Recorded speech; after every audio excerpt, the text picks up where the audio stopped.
மிகவும் அருமையாக இந்த சின்னாக்கள் எப்படி இந்த பாட்டை பாடினு பாருங்க. இந்த பாட்டு பாடினாக்கள் யாருன்னு பார்த்தீங்கன்னா தமிழாக்கள் இல்லை, எங்களோட சகோதர மொழியான சிங்கள மொழி படிக்கின்ற பிள்ளைகள், பள்ளிக்கூட பிள்ளையெல்லாம் இதை வடிவ செய்திருக்கணும். உண்மையிலேயே அந்த பாட்டுக்கான கொரியோகிராஃப், அந்த மூமெண்ட், அது மட்டும் இல்லாமல் லைவாக பாடி அவ்வளோ பேர் மேடையில் பாடைகளை அற்புதமாக இருக்குது. கோரஸாக பாடைகளை அது மட்டும் இல்லாமல் லைவாக இன்ஸ்ட்ருமெண்ட் வாசித்து ஒரு பெரிய குரூப்பே சின்ன சின்ன மூமெண்ட்டுகளை ஒரே மாதிரி செய்து எல்லாரையுமே வியக்க வைக்கணும்.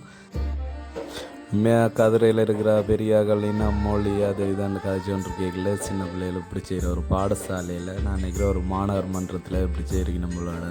உங்களுக்கும் இது பிடிச்சிருந்தேன்டா லைக் பண்ணுங்கோ, ஷேர் பண்ணுங்கோ. அது மட்டும் இல்லாமல் இந்த பாட்டு மாதிரி வேறு எந்த தமிழ் பாட்டை செய்தால் நல்லா இருக்குன்றதையும் கமெண்ட் பண்ணிவிட்டு போங்க.